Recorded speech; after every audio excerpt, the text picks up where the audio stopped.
Welcome back. It's the Big Blue Banter, New York Giants football podcast. I'm Dan Schneider, joined as always my co-host Nick Bellato. It's almost here, baby. The draft is now 2 days away from the time of this recording, 48 hours into the start, day one. We're super excited for this. And so for today, we want to get in another My Guys podcast. We did My Guys on offense yesterday. This will be My Guys on defense today. We will talk about why they're our guys, why we like them so much, first consensus, where the Giants could target them if the Giants will target them. And, different players really here. Day one, day two, day three type players at all different positions, just like the offensive podcast. So I think makes it interesting. And then just to give you a little preview of what's to come. And we'll wrap up today's show, by the way, by reviewing some more mock drafts. We're running out of time there. Preview of what's to come. Wednesday, might have a special show. So we're in the process of working on that now. That's not going to give it away until we know we can do it. But we'll also probably do a final recap of like thoughts going into day one type of thing, where we're at with pick 25, trading in, trading out. If not, what type of players could be there, where we'd rank it, who we're happiest with, who we're least happy with, things like that. And then obviously for those who don't know, who weren't here in the past, we will have draft recap shows Thursday night. We'll have a recap of day one and a target list podcast for day two. So we'll just go over our favorite targets for day two for the Giants there. Then after Friday, we'll have a recap show for day two, potentially a targets list for day three. We'll go over that most likely. I think that's what we did last year. And then finally, a final recap of day three and potentially early UDFAs if that news is already out. And then we'll regroup that day, Sunday, and then probably Monday we'll have a more like grades type podcast, overall outlook type podcast, something like that. As when you're a kid, Dan, you look forward a lot to your birthday. You get your presents, you're turning a different age. It's all exciting, all that shit, man. That's kind of what the draft is, man. It's like looking forward to another birthday. Now I'm in my 30s, so birthdays, they're not really nearly as important as they were when you're in your teens and your 20s. But I'll tell you, man, I'm very stoked and very excited about Thursday night and what direction Joe Schoen and the Giants could take this franchise in, because honestly, man, they can go in so many different directions, and I'm just really fascinated by their plan. I'm very excited as well, and I'm just excited for what the Giants do. I'm just excited for the entire draft. I just love watching it unfold. Yeah. Like, I'm the guy who I have to be on Twitter for my job so we can help, grow our show and like get more exposure to people who don't know about our show, Nick, which is really what Twitter has become for me. But even today, and by the way, it's something you've talked about and I've talked about, interaction's way down on Twitter, because if you don't pay for Twitter Blue, that they don't move your posts up, and I'm not paying for Twitter Blue yet. I know you haven't yet. I lost my check mark, my beloved blue check mark. You did. It was a sad day when I lost. I know you were probably so pissed. I know, it's crazy, but I'm not going to pay for that yet. I don't see enough value in it, and I just don't want to be the dude. I'll pay for it when it's cool to pay for it. Like right now, it's the cool thing is to not pay for it, and you're looked at like worse if you are paying for it. So I'll just wait until the day comes where you can pay for it, because I do think it's somewhat worth the $8 because you can edit, and especially if the posts are moving up, and people are getting exposure to your work versus not getting exposure to your work when you're not on it, especially for what we do. Promotion is key, but for now, I'm not paying for it. I'll say this though, I've seen people who have paid for it and they get to type out much more than 180 characters. Yeah, you get longer tweets. That's pretty valuable when you're trying to break down tape and stuff like that. And you get longer videos too. So you can put out longer, I know you do a lot of video work, Nick. You can put out longer videos as well. So I was never a blue checkmark guy though, like that. I was never that guy. I never really cared for any of that stuff, but there's utility in that.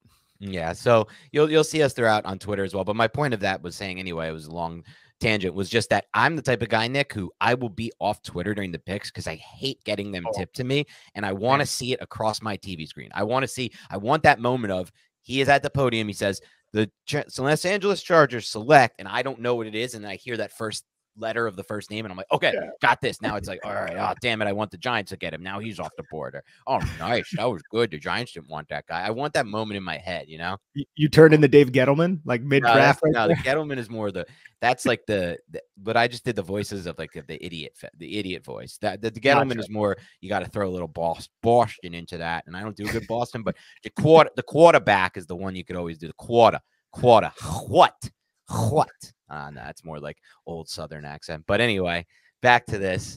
Let's get into our My Guys now, Nick. I'm going to let you start it off again like the last pod with your first guy on the defensive side of the ball. That's your My Guy. Anybody who listens to this podcast knows this player was going to be on it, similar to Tank Dell on the offensive one. And it is Emmanuel Forbes, the cornerback out of Mississippi State. I really love this kid's tape. Look, he's 166 pounds. He is a light guy. He is thin framed. He's a little bit high hipped. I've seen people discuss how he's not a man coverage cornerback.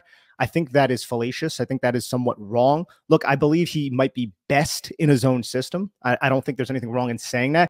But he is perfectly fluid enough to operate in man coverage in terms of his footwork, in terms of his body control, in terms of his ability in and out of breaks. What is the number one trait when we think of Emmanuel Forbes, Dan, that always comes to mind? It's his ball skills. It's his ability to come away with these interceptions. All 6 of this man's interceptions last year, Dan, were in man coverage. And we talk a lot about his own ability. All 6 of them were in man coverage. You had a 3rd and 7 play against Arizona. It was cover 1. He was the field side cornerback. It was a dig route that planted back to the outside after the quarterback rolled towards his direction, and Forbes worked underneath it, undercut it, came away with the interception. Next one, cover 0, boundary, off man with inside leverage versus Texas A&M. The comeback route that the wide receiver ran, it was a bit accelerated. Forbes anticipated that, worked underneath the catch point, popped the football in the air, secured it, took it, pick 6, one of his 6 pick sixes in his college career. Another one against Texas A&M. He was the boundary cornerback, so that means he was to the short side of the field. The field cornerback means he's to the wide side of the field. He was an outside leverage. It was an inward stem towards the hash on a vertical release, so he wasn't any kind of 90-degree cut. Then the wide receiver broke to the outside at about 10 yards, and then Forbes was beat on this play, but he recovered really well to get himself over the top of that route. Ball was slightly overthrown. Forbes intercepted that. And then the 4th interception was a cover 1. He was a boundary press cornerback, outside leverage with trail technique versus Arkansas. Ball slightly underthrown. Forbes easily just jumped up, high pointed it, interception. The 4th and 2 play against Will Levis in Kentucky, diagnosed from man coverage, probably because of the film study that Emmanuel Forbes put into his overall just preparation for the game, right? Just broke on the football, took it to the house. And then there was the one against East Tennessee State, which was cover 1, off man coverage, and the ball kind of got kicked up in the air. That was kind of a layup. But even if you go back to 2021, Dan, 2 of his 3 interceptions in 2021, they were man coverage, right? One was in press. Another one was a PBU that he had. This one was not an interception. It was a PBU that he had, but it was in man coverage where he stayed on top of the route. He knocked the football up in the air. One of his teammates intercepted it. So the whole notion that this guy can't play man coverage, it's not accurate. Like, he can play man coverage. He's perfectly sufficient in man coverage. Yes, you can maybe make the argument, hey, I want him to read and react and attack because he's good in zone, but miss me with that, dude, because he is a man coverage cornerback as well, and he can thrive in zone because guess what? He's just a damn good football player. He's just a little undersized. Yeah, I like this call. I think the only position I care about 40-yard dash speed in, and not just, did you test well in the 40? It's like, does it actually translate to the film as well? Is cornerback. And I stand by this. And I've been burned in the past by players like DeAndre Baker with bad 40 times and not great long speed, who had everything else. But when you don't have that, you just don't make it at the NFL level. Remember, it's different when you're a wide receiver because you are dictating on the routes, right? Like, we see all these wide receivers who are not that fast, Nick, make it in the NFL because they're the ones who are moving forward. The corners are moving backwards. It's a reactionary position. It's a lot harder to cover than it is to run routes against the people trying to cover you. So having that speed and that recovery speed is important because you're going to get beat sometimes and you need to be able to recover. Also, you're going to sometimes be playing off and things are going to be breaking in front of you and you need to be able to drive on that ball. So when you talk about the 10-yard split and the 40 time, which are both good for Forbes, especially the 40 time, that matters for me. And coverage skills with it, ball skills with it. These are man coverage skills, I should say, with it. Ball skills with it. I like all these things. And I like that you've gone out on a limb and you've said, like, I don't care about all these people who are said he should be in an off coverage scheme and he should be playing in like a zone scheme. I see what I see, and I see that he has man coverage skills that translate to the next level and could work for a team like the Giants. So I really like all that, Nick. In my report on Forbes, like I mentioned, like, yes, he might not be the man coverage type of player like a DJ Turner in terms of their coverage, right? He might not be that smooth, but what I'm trying to articulate is he is fine in man coverage. He's not going to be a liability for you in man coverage. And if we're talking about his best trait, intercepting passes, the majority of his interceptions in college all came in man coverage. That says something about his skill when his back is turned towards the quarterback and he is focusing on the wide receiver. I just want that to be out there because I believe some of the narrative around him it's not necessarily accurate. I like it, Nick. And so One final thing on Forbes before we move on. I forgot to say this. I did hear on a podcast yesterday or the day before. This was just a little weird to me. Apparently, Forbes showed up at college at like 164, 165. So throughout his entire career, he didn't actually put on any weight, despite obviously being much older, going up 3-4 years in age. So I thought that was a little weird on that front. And I do have concerns about anyone who says he's going to be able to get bigger at the NFL level, especially based on that. But I also don't think it's impossible for him to just be an outlier and be able to play at 166, 170 with all the skills you talked about, Nick. Like, as you mentioned, yeah, it's like age. What do they say? Age is only a number. Weight is only a number too, in some degree. Like when you watch the film and he's really aggressive in the run game, it makes you you have a little less reservations potentially about that weight situation. I think something Cy said on our podcast is something that I think you must consider with Emmanuel Forbes. It's if Brian Robinson keeps running to the outside and you have Forbes as your secondary contained defender, your forced defender who has to come downhill and make that tackle, how many times a game is his body going to hold up against like a 220, 225 pound back? I don't think that is an unreasonable statement to say. When he said that on the podcast, I was like, yes.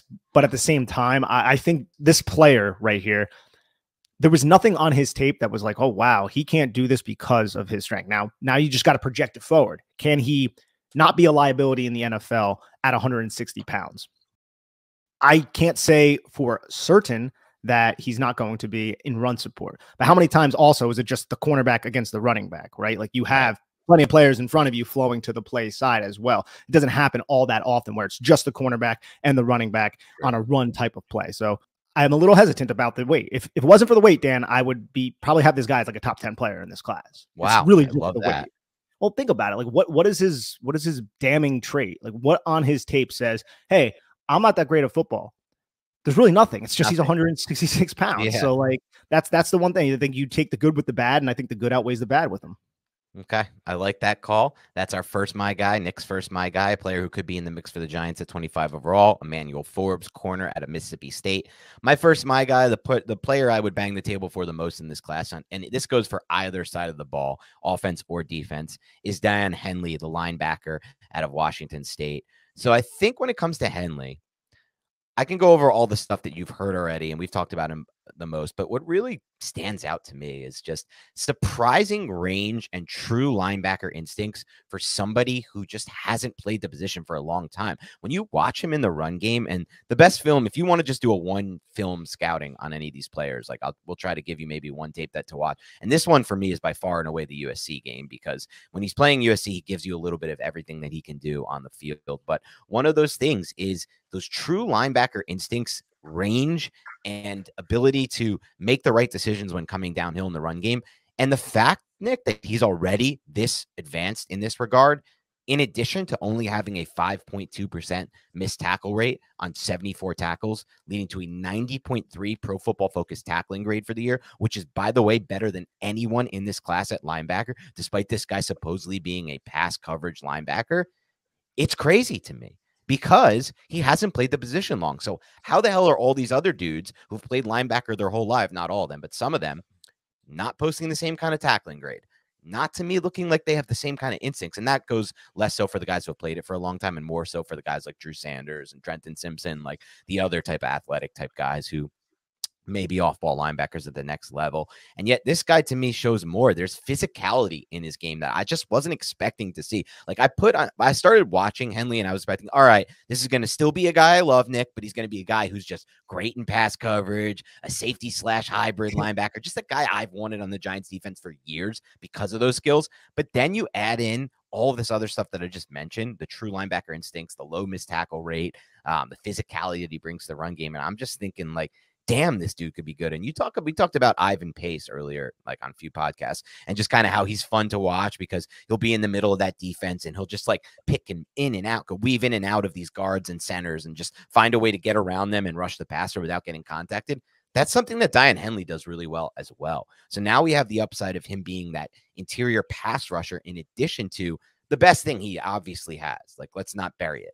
It's his coverage skills and his coverage upside at the next level. This is a former wide receiver, former quarterback with elite level spatial awareness when it comes to pass coverage. That's how I see him. And you've heard it before with players like Julian Edelman, who converted from wide quarterback to wide receiver. You've heard this from other guys who try to convert and make that change, that position change. It's like, well, we played quarterback, so we actually understand spatial. We understand the space. We understand the zone coverages. We understand where to find spots. And that's something that Dan Henley has in this class. I don't think any other linebacker has at his level at all, in addition to already being all those things. And honestly, he has the twitch. He has the speed. He has the athleticism too to his game. 4.54 40-yard dash at 225 is super impressive. Anytime you run a 4.54, this is someone I think can carry the vertical routes out of the seam. I think he's going to be, in addition to that, his best, Nick, when he's in zone coverage. That's when you're really going to start to see this dude make plays on the football and get into passing lanes and disrupt things, hopefully for the Giants. So he's my favorite of all my guys on either side of the ball, Nick. I would love if the Giants took him at 57 overall. I think he has a good chance to fall into that range, and I think there's a good chance the Giants will be interested in him. He's also on my list, Dan. Okay. And Dan Henley is a big blue banter type of linebacker. We've been talking ever since we started this podcast, or ever since I came on board after Turchin left, like, we've been talking about guys like Dan Henley, and I think he might be the best of the bunch. And I don't group Logan Wilson into this. I think Logan Wilson was just a miss by the NFL that they let him even fall as far as they did. He wasn't this type of linebacker, though. And I watched that USC game because you kept pounding the table of USC. He had a couple really good plays late in the first quarter where he tackled Dye around the line of scrimmage, and he was like sifting through blocks and stuff like that. Then the second, he had a couple, I think he had like a 16-yard and a 20-yard gain where he found himself out of position and a little bit tick slow in terms of run instincts. But like you said, man, and you went over him very well. I'm glad you were that comprehensive with his profile. Like a former wide receiver who is able to have the type of impact he did in a new program at Washington State.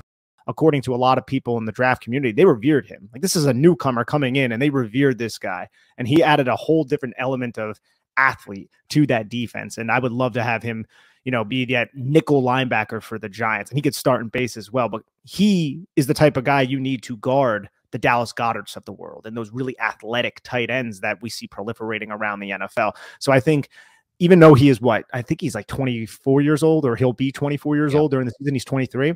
I still am completely fine with the Giants using a second-round pick on a player like this, because I think him and Okereke would form a really nice young linebacking core the Giants have just not had in, it seems like, decades. And one more thing about that age factor, because we talked a lot about how last draft Joe Schoen drafted a ton of young players, one of the youngest draft classes in the entire NFL.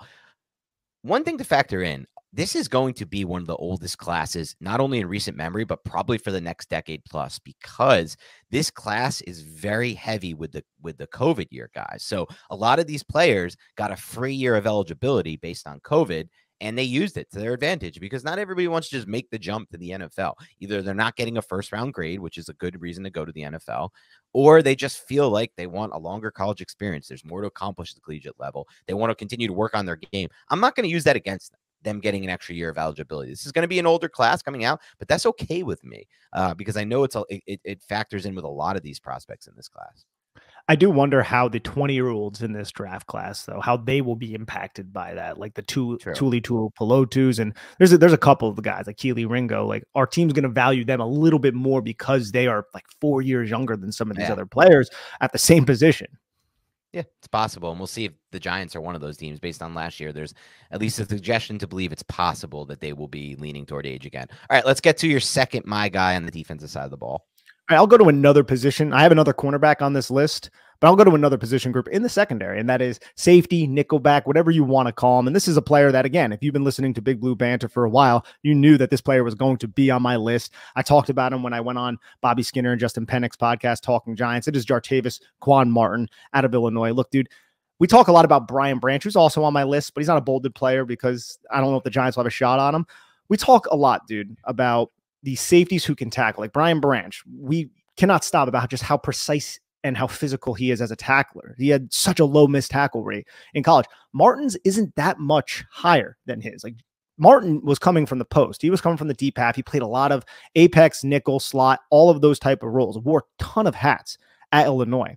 And my biggest issues with him were all just kind of like blown coverages and him not maintaining the right body position in man coverage on these deep horizontal crossing routes, because I felt like he had a very aggressive nature where he just wanted to force turnovers. similar to, and I've said this in the past, like a Marcus Peters type, right? He plays with a very aggressive chip on his shoulder trying to make a play. But this is somebody who is an elite level athlete, dude. Elite level. We're talking about someone who jumped over 40 inches in the vert, somebody who had, I think, like an 11-1 broad, 11-1 broad jump, a 1.44 10-yard split at 5'10", almost 5'11", 194 pounds.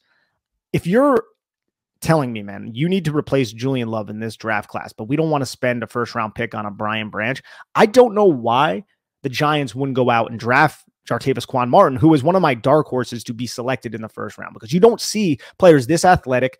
You don't see players who can handle this many responsibilities like a Quan Martin and be as disciplined as he is as a tackler. I think he can maintain better discipline in coverage. Yes, I'm right there with you. I think that stuff can be coached up. Everything I've heard about him is he's a good kid, has a good head on his shoulders. I can't necessarily speak to that. But if you want a player who is tailor-made for Wink Martindale's system in terms of he can blitz, he can hit, he can play man coverage, he is smart in zone coverage, he can tackle, he can do anything you ask him to, it's Jartavis Quan Martin. You can get him on day 2. I think he's a plug and play into this defense, and he can just handle a variety of different roles, and he would be probably an upgrade over Julian Love eventually. I don't think probably in year 1 there might be a little bit of progression, whereas a Brian Branch would be an upgrade over Julian Love because he's a lot more polished than a Quan Martin. But man, dude, this is a very, very exciting football player who I just wouldn't be shocked if he goes higher than a lot of people expect.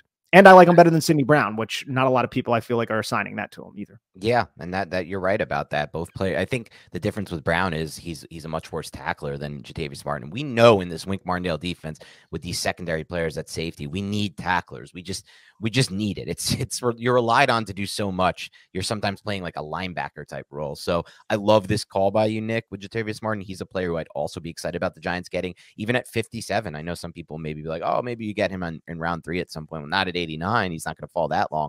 And at 57, I think we both have a higher grade on him than maybe his projection right now. I'm not sure. One thing I love the most about getting a player like him in the mix is I think there's a good chance, Nick, that he could immediately step in as their best nickel defender, their best slot coverage defender in year 1.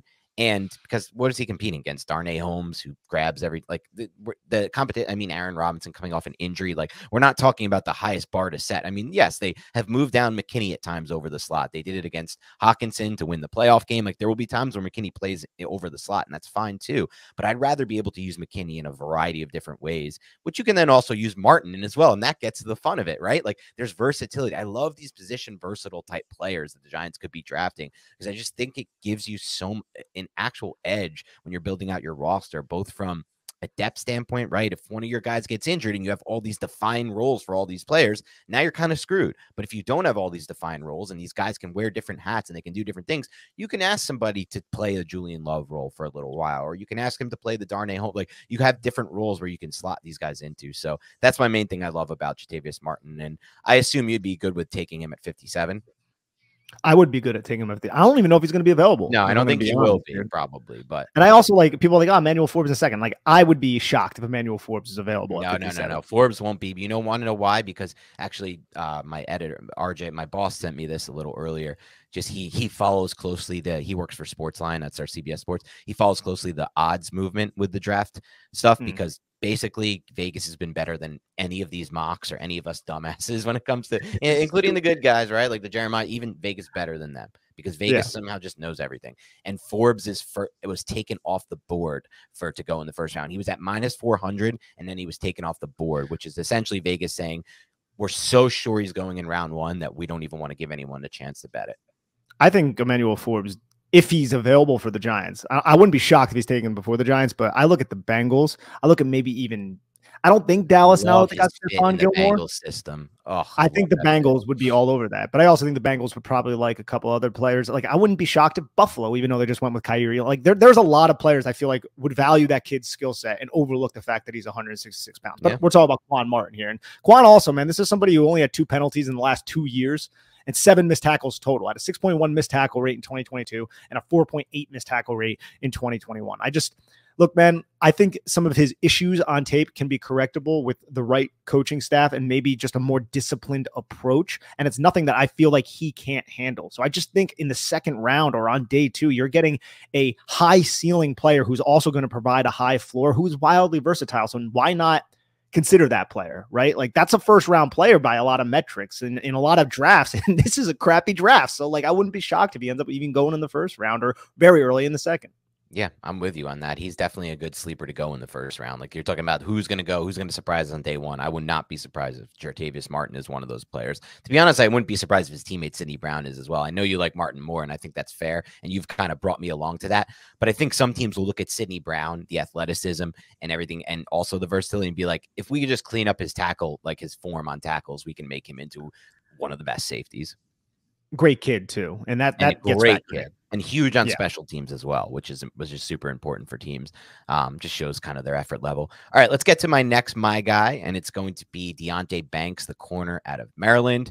To me, this is just essentially the all-everything profile, production and athletic projection. So let's get to some of the numbers first. He missed only one of his 36 tackle attempts, and I think that shows up on film. You are getting somebody who's going to be a Dory Jackson-esque, like what the Giants had last year, a guy who you just know is going to shoot up to that line of scrimmage on the quick break, on the quick passes or the runs on the perimeter and make a tackle for you. He also allowed just a 43.3% completion rate, which was excellent. These are both 22 numbers. I think the recovery speed was obvious on tape, but then you look at it and it checks out. I mean, remember what I say. This is, in a lot of ways for these NFL GMs, a stopwatch position, and I believe it should be. It's the only position I believe in it. Now, I don't just think, oh, look at the 40 time and just say he's fast. No, watch on film too. But this dude ran a 4.35 40-yard dash. That is elite level speed. That's what you want. You want these corners in the 4.4s or lower because it's a tough position to play, and it shows up on film. I think he has the recovery speed. It was obvious. In addition to that physicality as a tackler, I think he's already super sticky in coverage on most routes. He's a 200-pound athlete, so he's a much bigger player, and which is what you want as well. Not 197 exactly, 6 foot 197. That's what you want as well. I think there's room to grow for him when it comes to the press technique, and that's something that I can view as a good thing as well, because Jerome Henderson and the Giants are real. Jerome Henderson has, at this point, me and you are very high on Jerome Henderson. Like, we don't love all our position coaches, but this is one of them we love. How could we not, right? Like, look at the production the Giants got out of like street corners last year. At times, like even turning guys that we were expecting to be major liabilities, like Nick McCloud. We're like, dude, we don't want Nick McCloud on the field, and it's like, oh, Nick McCloud looking pretty good. The same goes for basically everyone they tried at that corner position last year because they had to. So now they get an actual talent, someone who could work on his press technique, improve it. Obviously, I talked about the 4.35 speed, but also the 1.49 10-yard split was elite. Click and close, 92nd percentile acceleration. And these are the two things I look for at corner when it comes to the testing: the speed, the 40-yard speed to be able to recover, and then that 10-yard split, because that shows me, look, if you're playing an off coverage, you're playing a little off the receiver, and he makes his step and he makes his break toward back inside or back toward the quarterback on a stick route, you need to be able to drive on that throw, and you need to be able to break that up after driving on a throw. When you have 92nd percentile 10-yard split, you are able to drive on that throw. You are able to make that. And then, of course, the explosiveness in his game is there as well. 97th and 98th percentile vertical and broad jumps. That was something in Byron Jones's profile before he broke out in the NFL level. And I know Byron Jones is now going to be out in the NFL, but he put a big, long post out about how like he had some serious injuries earlier in his career that were not treated well by his medical staff, and that ruined his career. And that's going to happen for these players. Sometimes a lower body injury will ruin your career. But before Byron Jones went to Miami, he was one of the best corners in the NFL overall. And I think his explosiveness played a big role in his development. So there's really nothing to miss with this Deonte Banks profile except for two things. One, the arm length is not good, 47th percentile, not what you want there. And then two, the ball skills are not great. He's not, in my opinion, great at the catch point. I don't think he does a great job getting his head around, and he doesn't have much of a production profile from an interception standpoint there. So I think for me, Deonte Banks is more than likely, Nick, going to be a back-end cornerback 1 or a really, really good cornerback 2. But I think it's important to remember a couple things when people hear that. They're like, why is this your all everything profile then? Why are you so excited about him? He's already projected in round 1. It's like, well, guess what? If you have the 25th pick overall, you're not getting an elite shutdown corner most of the time. These dudes, if they are in the draft, they will go in the top 10. Sauce Gardner last year, Patrick Surtain the year before. And I think what really separates his profile from being maybe that elite corner 1 is the ball skills. And that to me is not going to take some kind of massive jump at the NFL level. But if you're getting a pretty good corner 1 or an elite corner 2 at 25 overall, or even in 15 where you would go, I still like it. And there is still an opportunity with this athletic profile and the production he's already shown. And by the way, another thing that's cool about his profile is you watch Maryland, you'll be like, oh, he's doing a lot of different things. He's playing zone here, he's playing man here, he's doing, like, they used a pretty diverse array of coverages there, I felt like, watching him. So I love him. I hope the Giants can somehow find a way to get him. He is one of the 2 players in this class, and there's only 2 who I would want to trade up for. You want to talk about inexact science? Well, first, let me say this. The shoulder injury that he suffered in 2021 that held him out of his entire 21 campaign, that has to check out. So right. There is a little bit of a medical red flag there, but that's a shoulder. It's not lower body. We'll have to see how that holds.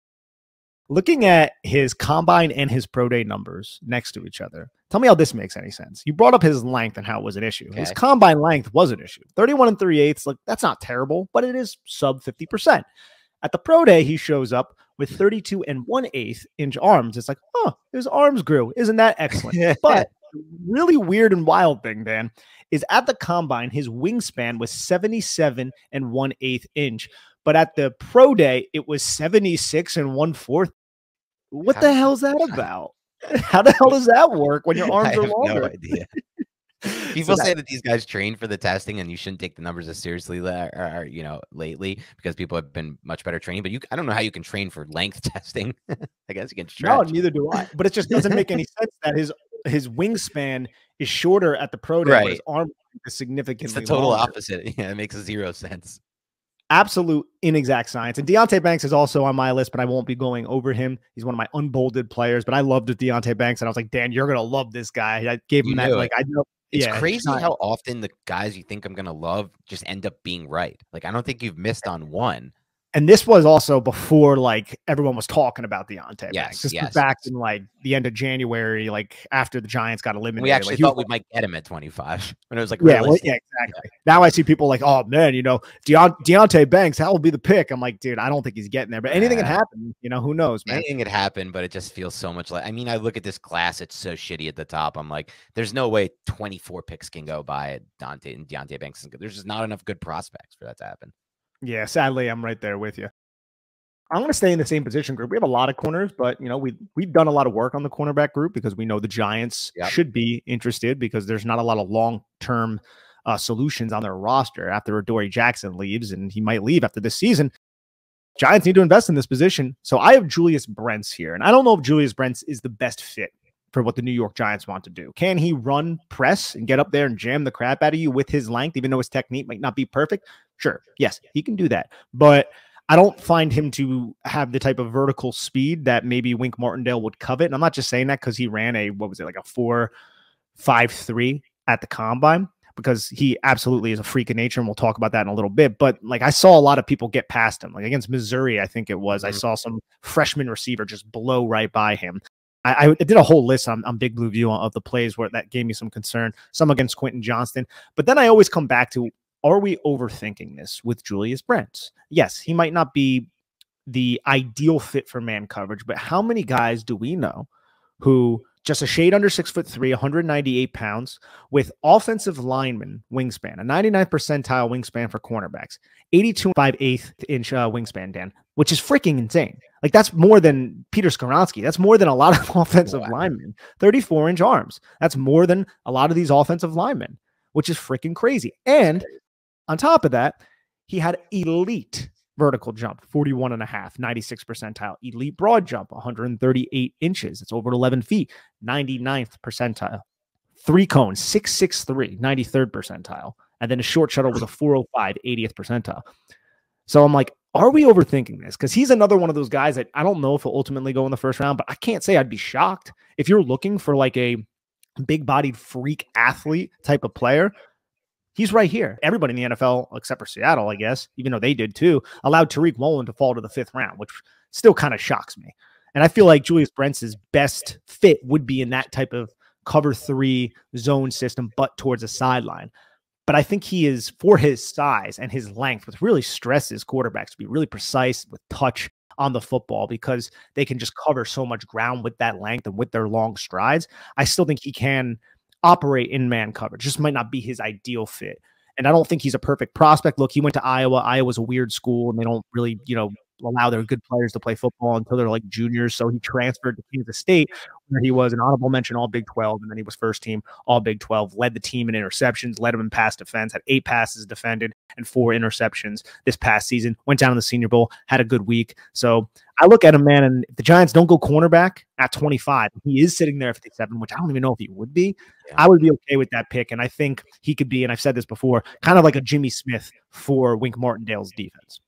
I love that because I think it's important to know, like, it's not like they're just looking for perfect fits for the system. Like you said, Jimmy Smith was able to find out and carve out a really good run with Wink Martindale in a system that maybe didn't perfectly fit his skill set. And that's going to happen with other players the Giants draft. When it comes to Julius Brents, though, Nick, I think you're right. I just don't see him falling to 57.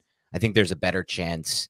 I honestly think there's a better chance Emmanuel Forbes falls to 57, even though now he's coming off the board. So I don't think that's going to happen either, the props board, because at least on that front, you're like, oh, he's 166 pounds. It's so small. With Brents, it's the speed, I guess, the vertical speed, which is definitely a factor. But if you have a team like the Bengals, for example, you mentioned them earlier with Forbes, it's like a Bengals type team might just be like, screw it. We're taking him in round 1. We're not as worried about his deep speed, like the way we play, the style of defense that we play.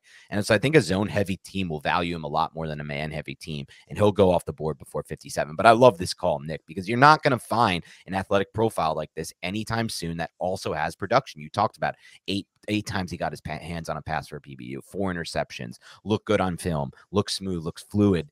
And with that and the elite, I'm talking crazy change direction, crazy explosiveness, length. The length is the craziest part too. Like you talked about, an offensive line wingspan. Like that's the type of guy who, if you get the right coaches with him and he really takes well to learning the technique and improving at it, he could be like as what we expect Joey Porter, like what Joey Porter already does so well, like with his press coverage and his off the line of scrimmage and the physicality.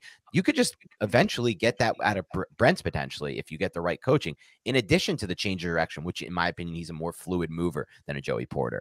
So, and he's a more explosive athlete in some ways than a Joey Porter as well. So I'm with you. If all these teams are so excited about Porter and he's going to probably go before 25, like why not Brents? Why not? Just because he didn't run this, like, he runs a 4.53, Porter runs a 4.47. Like there's not enough of a difference there. No, there's not enough of a difference there. And I think his length, Julius Brents, that is, you really saw it against Oklahoma because there was a play, and this is kind of like what I would hope if the Giants selected him, Jerome Henderson would fix. Like his feet and his press technique could be improved. But if you do improve that, he is fluid enough, as you said. I don't think he's the most fluid, but he is fluid enough to hold up in man coverage. But he was manned up against Marvin Mims in press. Marvin Mims won to the outside. He got caught leaning, and Marvin Mims had him beat.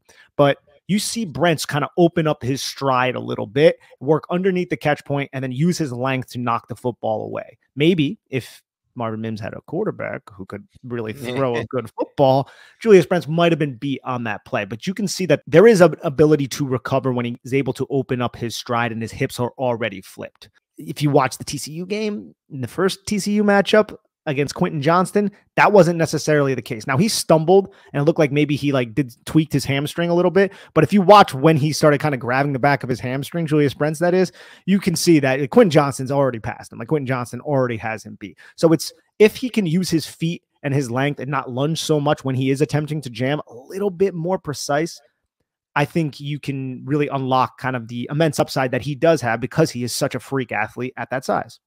I love it, Nick. So another call for my guy. We're going to stay at the same position, cornerback. Again, we've done a lot of work here, but either way, I just love this guy at the next level. And it's DJ Turner, the cornerback out of Michigan. And now let's think about this. Michigan has had a pretty solid track record of turning out corners lately. Like we've talked about how, you don't want a helmet scout and you don't want to scheme scout. I mean, you don't want a helmet scout, but I don't mind scheme scouting. I don't mind conference scouting to an extent. Like I'm much more likely to want to take a corner out of the Big 10 than I am the Big 12, even though I'm not using that against Julius Brents because I like him for sure. But they have a pretty good track record of coaching up the D-backs at Michigan. He also comes from a system that some people have said has a lot of principles based on the Wink Martindale system. I think they have the old linebacker coach of Wink Martindale when he was at Baltimore, or someone who worked with Baltimore. Do you know this exactly, Nick? I'm blanking on this, but there's someone who worked with the Ravens, went over to Michigan. Well, Mike McDonald was their defensive coordinator, Michigan's, okay. That is, and then he became the defensive coordinator last season after Wink Martindale left. Okay, maybe it was that he came over right from there, but there's but it might have been somebody else who I think came from Baltimore to there. Regardless, there are some principles within that. And I think when it comes to Turner, you can see it when you watch him. I talked about it before, so I'm going to bring it up again. But again, the only stopwatch position I care about is this one corner. And he's got 4.26 40-yard speed, 99th percentile. And it shows, man, you cannot beat this dude vertically. He's going to recover on the vertical plane. And that's going to be versus NFL level speed too. If you run a 4.26, that translates. And then what did I talk about before? Can you react fast enough and have the athletic ability to click and close on in-breaking routes and out-breaking routes and routes that break back to the quarterback, stick routes? And he has that too. A 1.47 10-yard split, 96th percentile. And both of these things show up on tape. Like, I'm not so sure there are many corners in this class other than Devin Witherspoon who are better pure man coverage cornerbacks than DJ Turner is. And then you factor in the fact that he also has a ton of experience. This dude has 414 snaps, according to Pro Football Focus, in press coverage. 414. Like, we have a lot of corners who don't even like we have some corners in this class who you're just projecting fully from a press man coverage standpoint. And this guy has the experience playing press man and the production, which makes him a great fit for the Wink Martindale defense. One thing that I want to talk about too with him, because he has 2 years straight of excellent coverage numbers at a high, against high level competition in the Big Ten. But one thing that I thought was interesting about his profile, Nick, because it's something that's somewhat, concerning at the next level, given his lack of size, which is his obvious knock.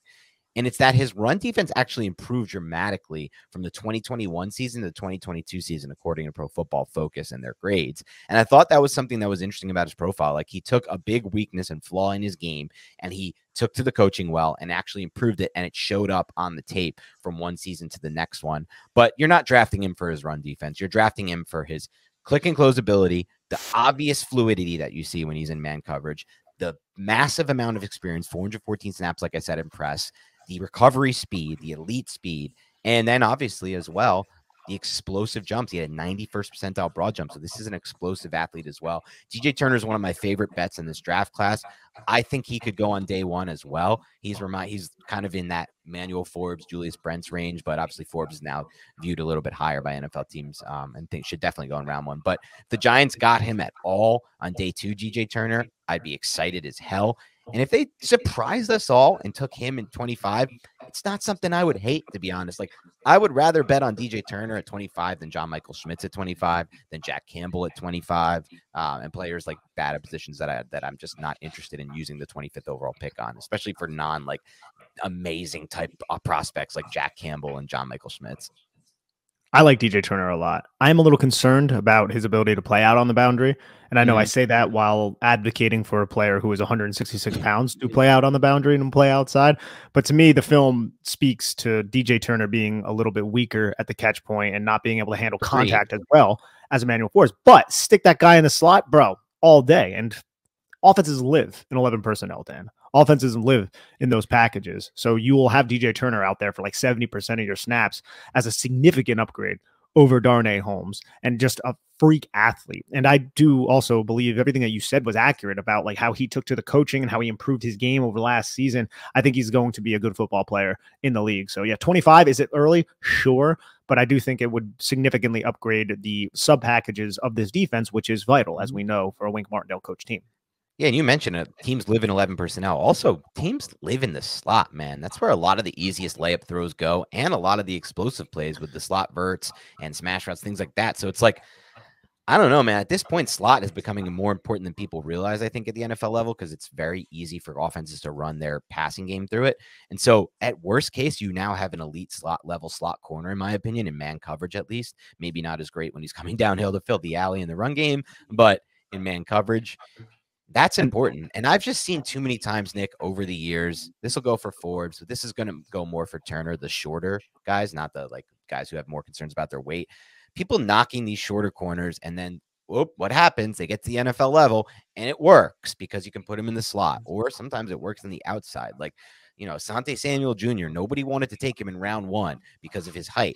And he ended up being better than all but 15 picks in that class, right? The Chargers got an absolute steal there, right there. Big Blue Banter favorite. We loved him. We knew it immediately when we watched the tape. We knew he was a round one guy. No one else thought it. The Chargers snagged him in round 2. It was one of the best picks of that class. So I just like to bet on the guys whose main knock is their height. And I know with Turner, it's not his only knock, though. Like you said, there are definitely concerned. Like, he's going to have to be a matchup cornerback at the next level. I'm well aware of that. Like, you put him on the field, maybe he can only be a slot, but I think he can play outside. But if he is playing outside, it's like you're going to have him you're going to have him traveling with one receiver. You know who that receiver is going to be? It's going to be their speedy, smaller receiver. You're not going to have him matched up against A.J. Brown. That's just not how life is going to go. You don't want that. But every team pretty much has one speedy receiver out of their 11 personnel package, and you could just literally have him travel with that receiver. And I think you have a good bet there. One thing I will say, and you can extrapolate this and kind of apply it to Emmanuel Forbes on the outside as well, which you did when we ran that exercise where we drafted teams against each other. I think, though, when you are in nickel sub packages against teams that run a lot of zone read, run a lot of RPOs, you need to have that nickel defender be a tough SOB and run support. And this is something we probably don't talk enough about on this podcast. Darnay Holmes is pretty good in that role. Darnay Holmes is pretty freaking good in that role. He might not be the best in coverage, but in terms of, hey, we're in nickel, they're in 11 personnel, they're going to run an RPO. We need Darnay Holmes to fill in a disadvantageous situation when the quarterback decides to hand the football off, and he needs to be decisive on covering whatever his coverage assignment is, but also fitting the run. Julian Love did that exceptionally. And I think Darnay Holmes, when he was put into that situation, also does it at a high rate. We talked a lot about Darnay Holmes' ability around the line of scrimmage last year, and I think he thrives there. That's where his value really is. Whereas DJ Turner, I'm not saying he can't do it, because I think the mentality is there. I don't think he's tentative. He's not like a bitch, right? But he's just small, and like he would have to prove that at the next level. But again, if the Giants believe that he can do that, then I absolutely love that pick, because I think from a coverage standpoint, you're getting such an upgrade over a Darnay Holmes. And I think a lot of the reason, that's a great point you brought up, and we've discussed that a bunch throughout our film podcast breakdowns and everything.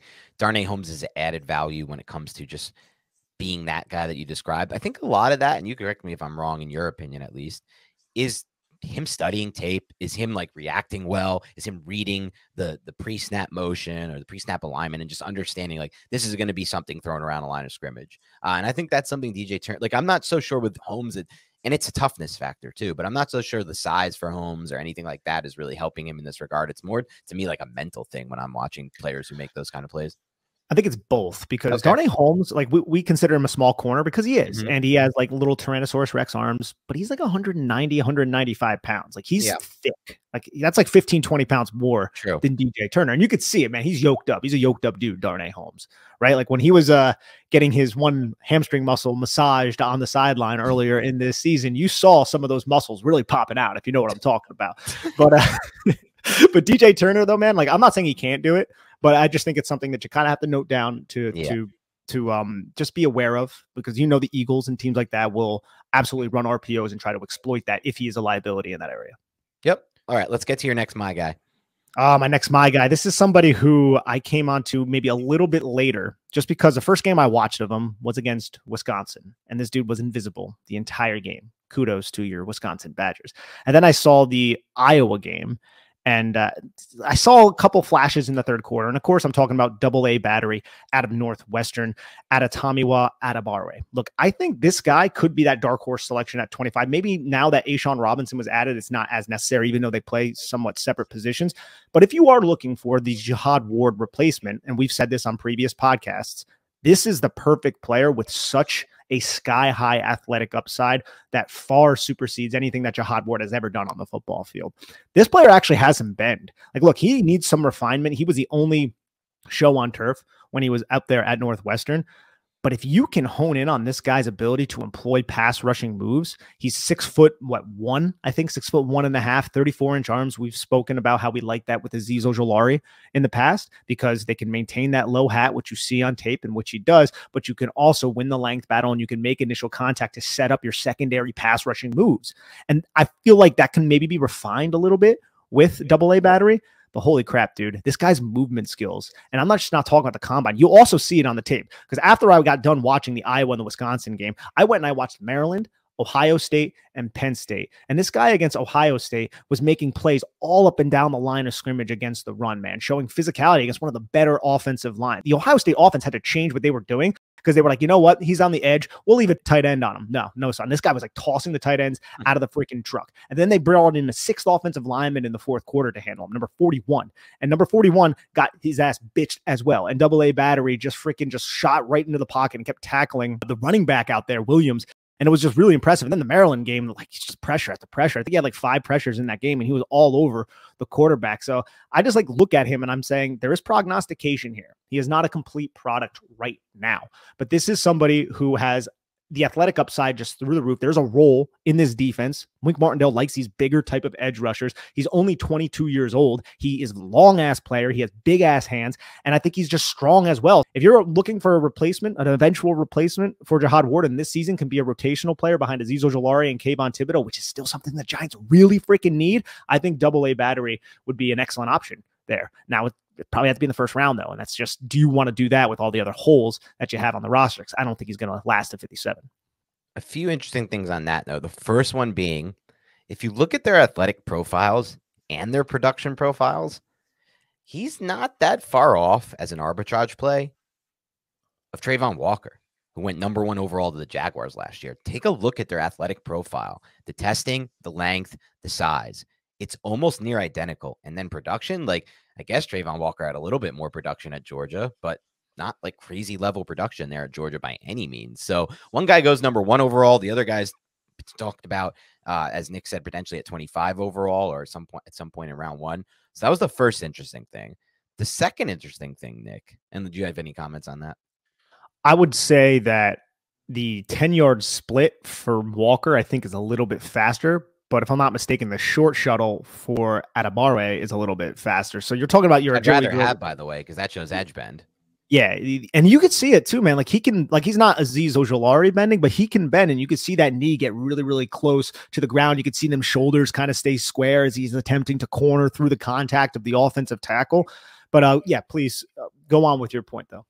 Well, no, then there's the second point, which is the interesting one. It's the cold water point. So I told you guys on the last podcast, I probably spent 6.5 hours listening to Daniel Jeremiah this past weekend when I was driving around. And I'll say this, I've said it before. Daniel Jeremiah is like the one guy I really care about what he says on this circuit, if I'm going to be honest, because he's been in NFL front offices. He does this full time. It's not, I'll listen to everybody else. And I think people bring good insights and I love the talk. But as far as just pure scouting goes, and more importantly, is the point I'm about to make, Nick, as far as where the NFL actually views these prospects, that's where I want to hear what Jeremiah says. Like, right, like, for example, everyone's saying, who's in the draft committee, oh, John Michael Schmitz is the lock center 1. John Michael Schmitz is the lock center 1. We got to get John.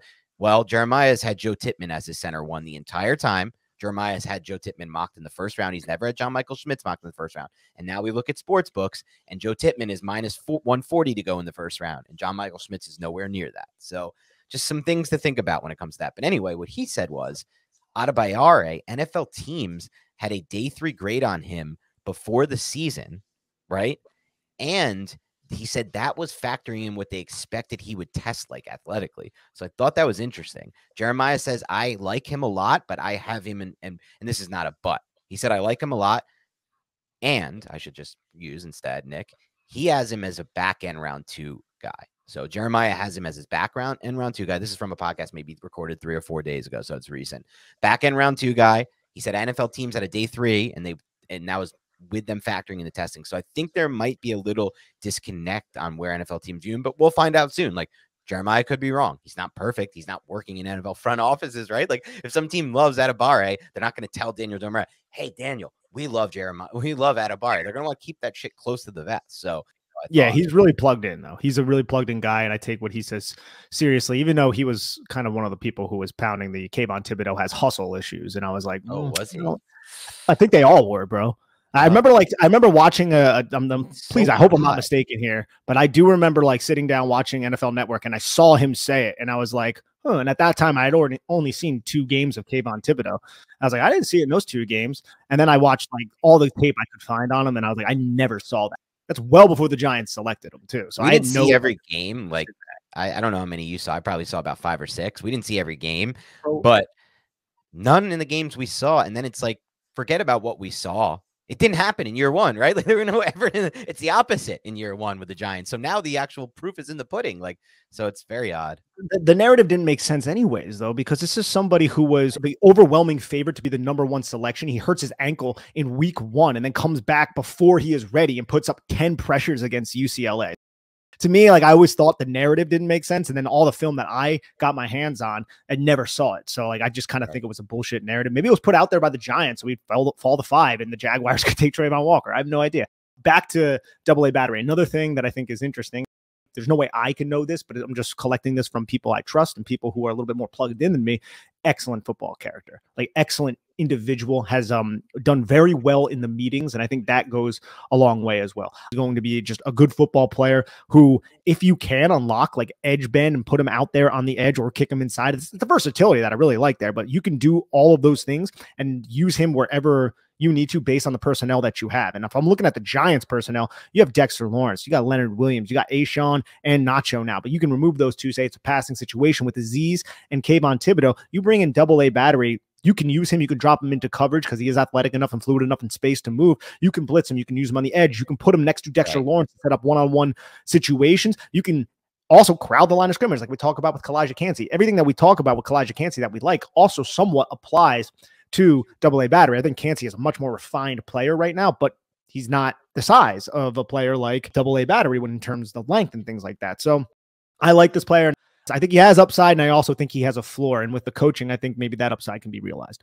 And I love the point you made about how the coaching the Giants have specifically can help him realize his upside. And he also factors into what we were talking about before with Jadavius Martin and players like Brian Branch, where there's position versatility upside as well, which is not only important for our defense, but literally any defense. Injuries happen at the NFL level all the time. We have to be able to plan around it. So I'll go over another one of my guys now.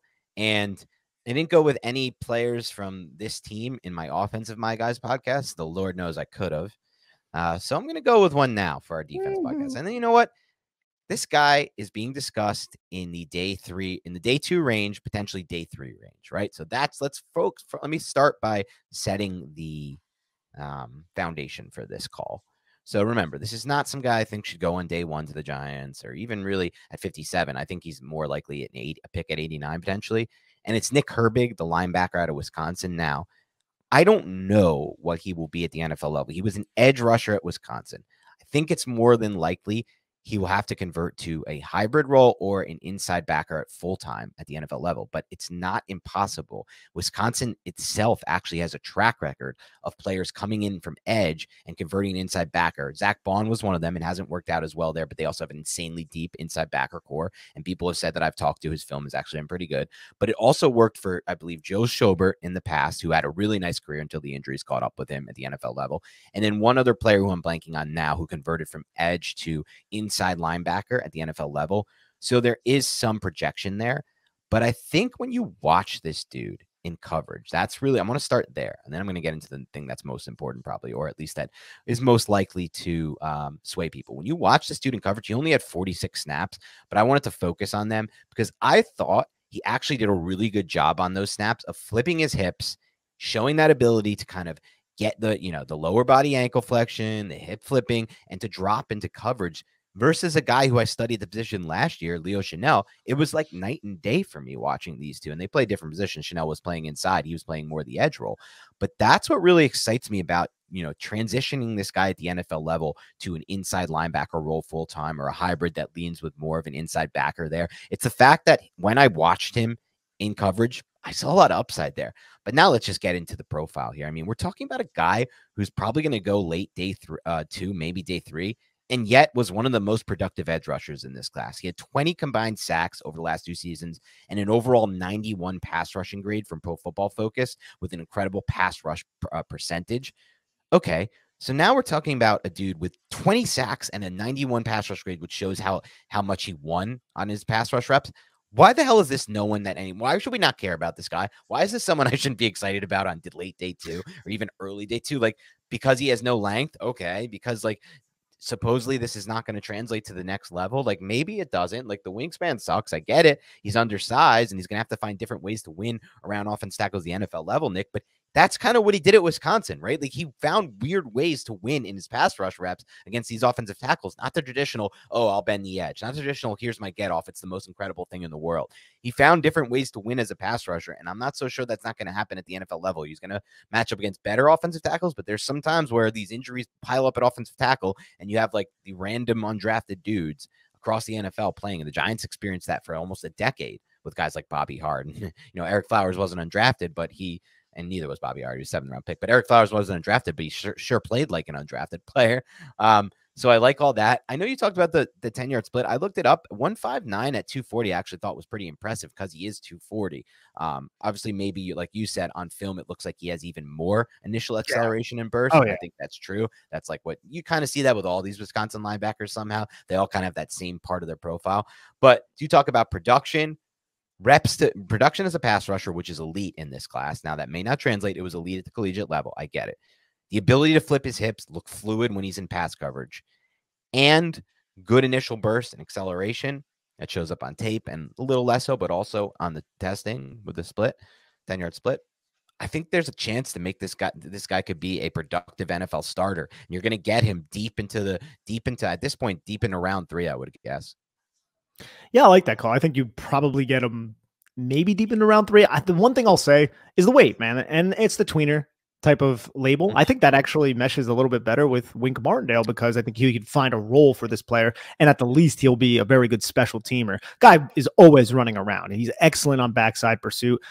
I don't love the way his lower body looks. I know that's a little weird, but I think it's very thin. Like this isn't somebody I'm going to trust standing up on the edge. So what is he going to be? A designated pass rusher unless he takes the Carter Coughlin route. And that's kind of where I'm like, is he going to take that Carter Coughlin route where it's like, yeah, you are a productive edge rusher in the Big Ten, but we ain't going to put you out on the edge in the NFL. You're not big enough. You're not strong enough. So let's move you to an off ball, and then you can carve out a special teams role. And for that, it's like, will he go in round 3? Because to me, that sounds like more of a even though he was productive in college, that sounds like a little bit more than I don't know, maybe 5th round pick, something like that. Like, I thought Carter Coughlin was a good draft pick in the 7th round, just based off the production. I think he had like a really ridiculously fast 10-yard split, like a 1.5. I can't remember exactly what it was, but it was like 1.54 or something like that. And it was like really, really fast. Right.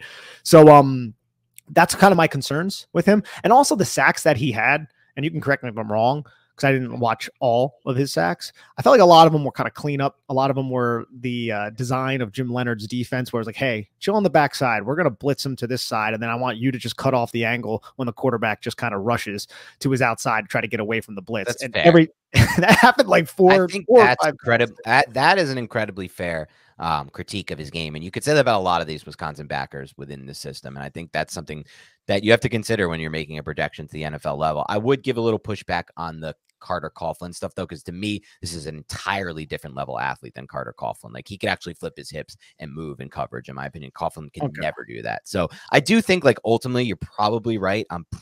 I may be a little too bullish on his ability to rush the passer from the edge, but I think there is an option where he becomes, like I said, primarily an off-ball linebacker with the right coaching, and then sometimes you line him up on the edge. Like, to me, him and Coughlin I actually had like notes about Coughlin in my thing, because I was like, is this kind of like a Carter Coughlin? And I was like looking at it, I look back at Coughlin, I'm like, no, I don't think so. I think it's a totally different level athlete, and he was actually a little bit considerably more productive as well. I know Carter Coughlin, though, like thinner lower body, not the longest arms. Carter Coughlin, too, man, like his junior tape, I covered the Golden Gophers for a season, and I was like, dude, this guy's awesome, man. He might not be built the best, but he was really productive, and then teams were just focusing on him, and he had like a really quiet senior season relative to what he did during his junior year.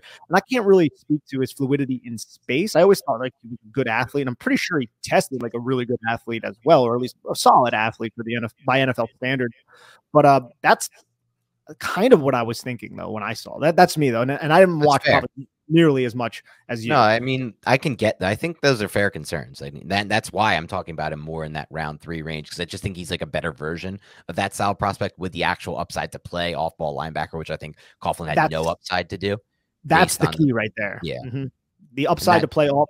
Yeah, I think he can do that, and I feel like that's much more translatable than Carter Coughlin. In that sense, and if you're considering him an off-ball guy instead of an edge, now you have somebody who can play off-ball, and he can also add value as a designated pass rusher on third downs. And in those situations, and in that case, that's a third-round guy if he takes to the coaching of being an off-ball linebacker. And again, we'll wrap it up here, but I may be putting a little too much weight on the production because, like you said, there is some cleanup sacks. And I just sometimes look at these prospects who have like these elite level production and yet they're not projected to go high because of all the like other traits that we say, like, oh, they didn't test well here. And I'm just like, we putting a little too much on the testing with this type of player? It's kind of where I feel at, but it's a big projection too to get him to play off-ball linebackers. It's not what he played, though. Again, they have made that conversion from the Jim Leonhard system to the NFL level to off-ball. So we'll see what happens there. Too. And he's a smart kid, so we'll see what happens there. Let's get into. Do you have another my guy, or should we get into the rapid fire round? I have one more my guy that I have to talk about, and this is somebody I'm not sure how you feel about him. You've made negative comments about him in the past, but I want you to come around, and that is Derek Hall out of Auburn. Yeah, not my guy.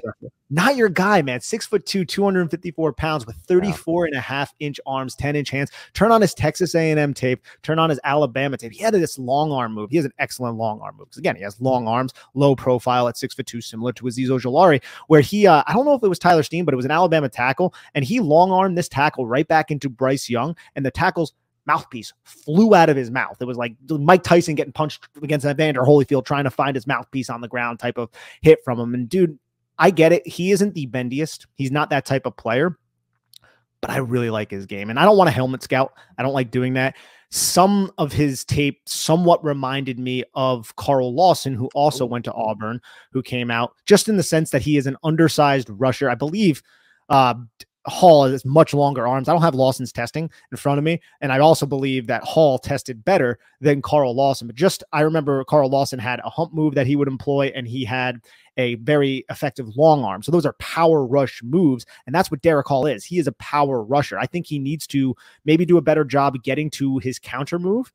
But man, you want to talk about just a heavy-handed, violent type of player who can set the edge. Hate that he wore number 29 in college. Hate it. But I don't think he'll do that in the NFL. Hopefully not. But I really, I love the physical nature. I think he will add a dynamic element on run downs as that edge setter, but also add a power element that would complement Azeez Ojulari very well in a passing situation. So I really do like Derek Hall. 19.5 sacks, 29.5 tackles for a loss.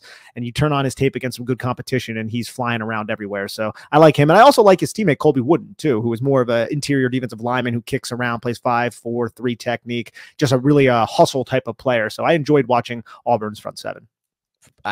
First of all, just a side note, I completely agree with you. I hate when I'm watching these players and they have shitty numbers. Like Tyler Scott with a 21. I hate that number for him. It's terrible. It's disgusting. No receiver should ever wear 21. As far as Hall goes, what was that? The 19.5 sacks you mentioned, over how many games was that?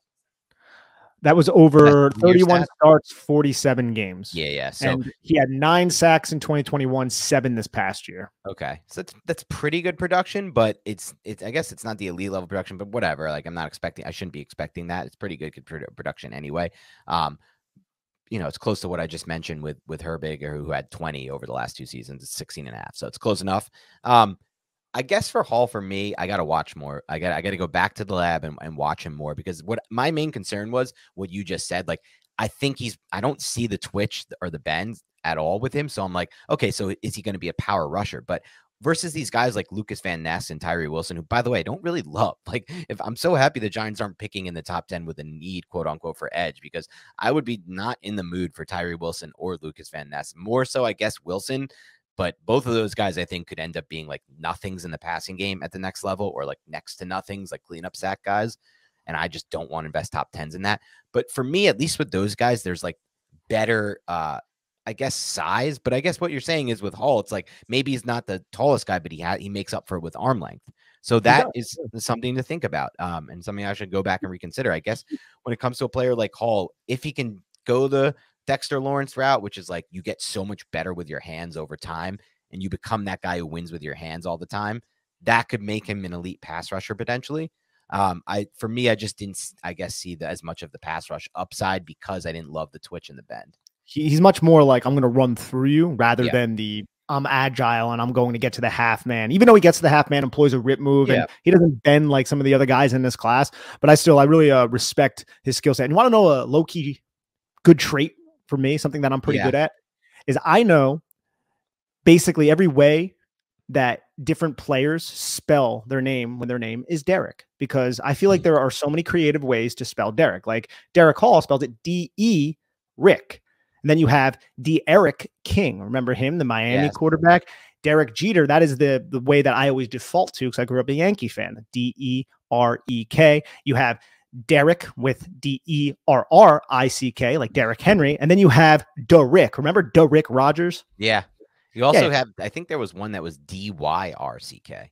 Derek. Oh, I don't remember that one. I don't remember. I feel like I remember seeing that one time. But yeah, a lot of Derek's. We're running way over time, I guess, for what we were hoping to do this in. Now that I'm looking at it, but whatever, it's fun. So we'll do one more and then we'll do rapid fire, and I'll make this one more quick, even though it was a bolded guy. It's Calijah Kancey out of Pitt. I understand the concerns with Calijah Kancey, but just watch the Tennessee game. I think that's my favorite one for him. There's a snap in that Tennessee game where he does something that no one else in this class can do, has done, and I don't really see it happening that often at the NFL level. It's probably not going to work. But he essentially, I put it in my notes, as teleported around two gaps to make a pressure. It just looks like he teleported from how fast he got around those two gaps after the snap and then through the crease to the quarterback. It was just eye-opening to me, but the production was there as well. The step forward was made in 2021, 84.6 PFF grade, and then finally an elite grade, 92.4 in the 2022 season, 47 pressures and 275 snaps in 2021, and then finally in 2022, 8 sacks, 9 hits, 30 hurries. They're all there.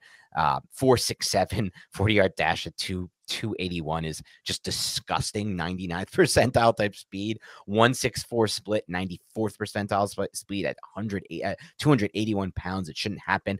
I just love him as a my guy because I know that in this Giants defense, year one, he's making an immediate impact. Who else is making an immediate impact? I'm not so sure about any of the corners. Corners a tough position to transition to. And sometimes we might go through a whole season and be like, he was all right. We didn't see much. John Michael Schmitz, I don't really think he's going to make some kind of crazy impact on the offensive line either. He'll help, I guess, in some ways shore it up, though. I don't know if he'll be even that more productive than Feliciano was, if I'm going to be completely honest, at least not in year one.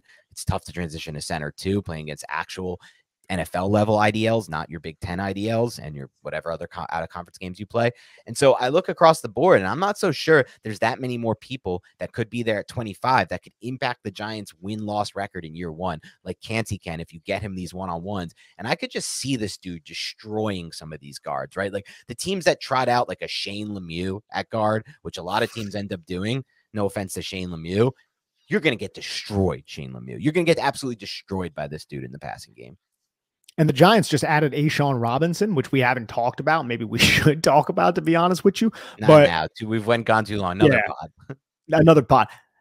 His presence does not preclude the Giants from going after Calijah Kancey. It might actually assist it in a weird way. It's just you need to carve out an extra role for Kancey. But now you have more depth on your interior defensive line in those running situations that in those money spots, there's 3rd and 6, 3rd and 7, 3rd and 8, you can put Kancey out there. A'Shawn and Nacho can sit down. And now you got Dexter Lawrence, Kancey, Disease, Thibodeaux, Lenny. Like it really could enhance your pass rushing package, which is something that you know Wink Martindale's going to love. We've spoken about Kancey a ton on this podcast, and he is on my list as well.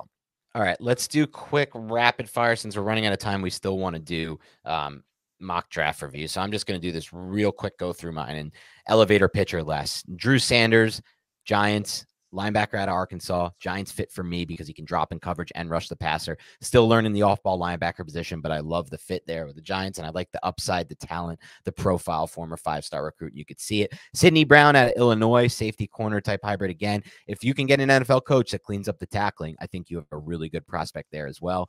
Jervin Dexter is a player who I like a lot out of Florida. And if he can fix that, there's one part of his game that's weirdly bad, and he's just super slow off the snap for whatever reason. And yet, despite having this part of his game, he still had a lot of production. And from a pass rushing standpoint, 24 pressures and just 229 pass rushing snaps last season.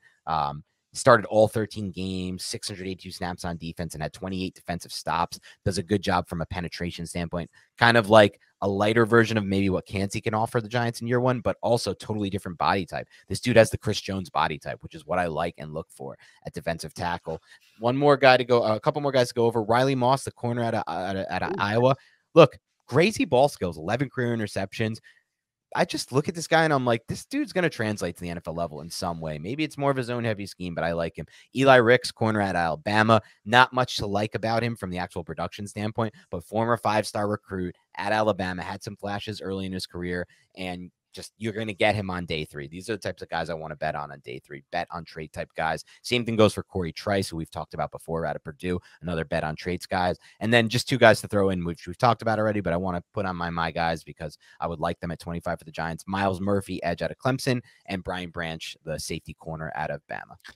Yeah, I absolutely love the Riley Moss call. I think he might be another one that people are saying, yeah, it'll be like a day 3 pick. I think that could be a steal on day 3 because of the production that he had. He played in a heavy zone scheme. I still think he definitely has the athletic ability to play man coverage. And when he was tasked to man everywhere he goes, he was pretty sufficient at doing so. So I really love that call. My guys, I have Deonte Banks, Diane Henley, and Kalijah Kancey, and Brian Branch on this list as well, and Gervon Dexter, who you spoke on. And I'll say this about Gervon: if he could fire off the ball and anticipate the snap better, you're talking about a completely different player, but he also needs to keep that pad level low. But his brightest tape, his best tape, man, it's just flashes so bright because he keeps everything tight. He anchors down. He is immovable in these one-on-one situations when he's executing the right technique. I really like his game. Now, if the Giants signed Deshaun Robinson, I don't know if they would go in that direction with all the other holes that they have on their roster. I also have Jack Campbell on this list. We've spoken about him plenty. I just think he's going to be a really good, solid 3-down linebacker in this league, similar to like a Logan Wilson with maybe a little bit more upside because of his freakish Brian Urlacher type of size. Out of Iowa, Ivan Pace couldn't be more different than Jack Campbell in terms of size. He is a very small, undersized linebacker from Cincinnati, who I think would fit well with the Giants because he is a better version of Micah McFadden, a much more violent version of Micah McFadden. Cincinnati blitzed him so much. He pressured the quarterback throughout the entire season, and I think those traits are translatable despite the fact that he is in a very, very small body relative to a lot of other linebackers. I also have Rayshawn Wright, a cornerback out of Oregon State. I have him on this list because I thought his tape was fine. He's 6'1.5", so he's almost 6'2", 193 pounds, over 32-inch arms, 32.5, solid wingspan, but he didn't test at all. And when you don't test, you're going to have questions about your athletic ability. And there were times on tape where maybe you could question the athletic ability. I feel like it's fine, though. I really do. Like some of the plays that he was beat on, quote unquote, like against Stanford on a deep post, it was against a quarters where he thought the safety was going to be there. The safety bit on someone else. He was in outside leverage. Like that's understandable. It looks bad when you look at the tape, but if you know what you're looking at, then you can understand what he was thinking, what he was processing, what led to that play that looks so bad on his resume. So I'm willing to roll the dice on a player like this on day 3. This Rayshawn Wright, he spells his name a little bit awkwardly. There's a J, there's a Z in there. So when you see his name, that's who we're talking about. 21 passes defended, 11 this past season, 10 the previous season, 4 total interceptions. And then I also have Dorian Williams and Nick Anderson both on this list, the Tulane linebacker. Nick Anderson more than likely won't be drafted. I have talked a lot about this guy. You guys are probably like, Nick, shut the hell up about him. But man, get him as a priority free agent, allow him to play on special teams. He is a violent, undersized linebacker who really gets shot out of a cannon. And I also like his blitzing upside as well, but I don't know if he's going to be an NFL player on defense. He might just be a special teams ace for you. Whereas Dorian Williams, that guy can play every down, might struggle to get on early downs because he's not the most physical in terms of his run defense right now, but he's like 225 pounds with 34-inch arms, sideline to sideline range. Would not be shocked if he squeezes into day 2 because he has a ton of upside at his size and speed. That's Dorian Williams and Nick Anderson out of Tulane. Love it. All right, those are my guys on the defense side of the ball. We're going to close this out with a few mock draft reviews. We're behind, so we're going to probably save the rest for our next show since this already went really long. But the first one we got is from Charles Staz. Oh, no, he just left us a nice review, Charles Staz. So thank you for that nice review. We'll move on to the next one here. Red Merc 17 says, keep up the good work. It's a sad day when my day doesn't seem to go as well when I wake up. Or he says, is it sad that my day doesn't seem to go as well when I wake up and you guys don't have a new podcast to listen to? Well, I thought, well, good news is in April, that hasn't not been the case. Let's see. His mock drafts from PFN. He gets Deonte Banks at 25, Drew Sanders, linebacker at 57, Joe Tippmann at 89, Charlie Jones, wide receiver, Purdue at 128. Andrew Voorhees at a USC, the tier offensive lineman, 160. Moro Ojamu, then Keaton Mitchell, then Nick Herbig, then Carl Brooks, and then Malik Cunningham, the quarterback out of Louisville with the last pick. I like this defensive line investment late in the draft, even though the Giants just signed Ashawn. You probably submitted this before this. So for that, I appreciate it. Ojamo is I would say, versatile-ish type of defensive lineman from Texas. And then Carl Brooks out of Bowling Green. He dominated a smaller level of competition, bigger type of body. So I like the attention paid there, but now it might be a little bit less important. But hey, you're talking about pick 172, pick 243. You get Banks Sanders. That's significantly upgrading your defense. And then Joe Tippmann to help your offensive line allows you to do what you did running on the perimeter in 2022. You can even enhance that because he's more of an athlete than, say, John Feliciano. And then Nick Herbig is a high upside guy you could possibly move to linebacker. Andrew Voorhees might be a little bit early for him just because he does have a torn ACL. But I would say this is a good, solid. I mean, getting Deonte Banks might push this to an A-. I mean, just having him at 25 is a home run for me. Yeah, I love this draft. I'm going to be honest with you, Red Mark. This was close to an A+ for me. I'm going to give it an A. Deonte Banks, A+ first pick. Drew Sanders, A+ if you get him at 57, and Joe Tippmann, A+ at 89. Same goes for Charlie Jones. Starts off with 4 A+ for me. I actually am going to C to C- to D+. Andrew Voorhees. It's not just the fact that he has the ACL. You're going to miss the first season of his rookie contract, which I've said in the past is a good way to find value, especially if those guys can get back on the field sooner than expected. I actually just didn't really like when I watched him very little bit of him. I was like, I don't really see the hype with Andrew Voorhees. So I would rather get like a guy like Gaines out of UCLA, or, depending on if Braden Daniels falls, which I don't think he will, somebody like that. So that one wasn't good for me. The rest of the draft, Herbig, amazing value for me at 240. I don't love Keaton Mitchell for the Giants, but when I add speed like that to this team, fine, great. 209, man. You need speed. Yeah. And at 200, I'm just meant in the sense that there's like other backs I probably would have preferred there, but this is as close to an A+ as I've seen in a while. So full A for me, Red Merc. We'll do one more and then we'll save the rest for the next show because we've already run pretty long here.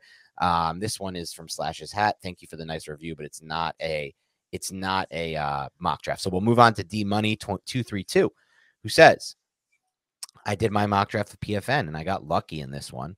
Joey Porter at 25, Jack Campbell at 57, A.T. Perry at 89, Ricky Stromberg 128, Moro Ojomu at 160, Riley Moss 172, and Hunter Luepke at 209. A player who I've not watched at all. I feel like Ojamo, I haven't seen Luepke either. I feel like Ojamo has been on a lot of these mock drafts, or the other Texas defensive lineman. So there's something about these Longhorns, man, just squeaking into day 3 of these New York Giant mock drafts. But bro, getting Joey Porter at 25, that's awesome. Jack Campbell at 57. You have just incredible length at linebacker now, and incredible length on the outside with Joey Porter Jr. You could probably do creative things with Joey Porter Jr. if Cordell Flott also develops. Like if you want to put Joey Porter Jr. on a dominant tight end, I'm wondering the Giants would do that. I know Patrick Graham used to do that all the time with James Bradbury. It's just kind of a thought, but I love the combination of Porter and Jack Campbell. I'm curious to see who else was on the board, but I'm not going to complain about getting one of my unbolded guys at pick 57 in Jack Campbell. A.T. Perry is still a player I haven't really seen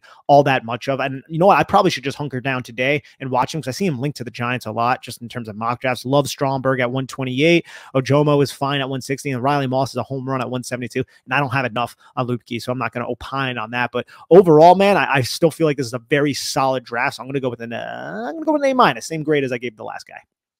I'm going to go A- as well for this one. A little bit less than the last draft, but I do like it a lot. Joey Porter is a slam dunk for me. I like Deonte Banks more overall, but I really like Porter and the upside there. And I like what you said, Nick. If they take Porter, like with that kind of length, I think he could be like the tight end stopper for all those like tough tight ends you face. And I like that. Jack Campbell at 57. I don't want him at 25, but I like him a lot at 57. One thing about Jack Campbell we haven't even discussed as much is just he's surprisingly insanely long. Like you just mentioned a little bit earlier, but 6'5", like that, and to be as fluid as he looks at that, I'm intrigued by that. A.T. Perry at 89 is what brings this down for me. A.T. Perry, I guess I've seen him mock the Giants, but at 24 years old, I believe he is. I doubt the Giants would go in this direction. I think A.T. Perry is, I see a lot of people who like him, but I'll be on the other side of that. I think a lot of his production from what I saw was scheme-based in that Wake Forest offense, which is not quite the Art Briles and all those guys, but it's a little, let's just say, not great translatable wise for me. It's not a good way. That's bad English, but I don't think it's going to translate as well. Stromberg, I'm not as high on as others, but some people really like him, so I'm fine with that there. And then Riley Moss at 172 is my favorite value play you've made in this one. All right. Thanks to everybody tuning in, and thanks to everybody who dropped their mock drafts. Remember, there's still a lot of time, but probably not as much time. It's Tuesday, so maybe we might not be able to look. If you get your mock draft in and iTunes processes it, because this is the problem. iTunes doesn't always process on their page the new reviews until like 3-4 days later. So the last one we have is from 423, but I'm sure there's somebody put this in on 424 potentially. After listening to the pod, I don't know. So if you get it in, we're going to try to do it. If not, we can do something else fun with you after the draft. We'll think of something. We want to make sure everybody gets their fair share here. But anyway, thanks so much for tuning in. We're almost at the draft here. We're in the stretch run. We're close to the finish line. So keep it locked and loaded. Have a great rest of your week, and we'll talk to you soon.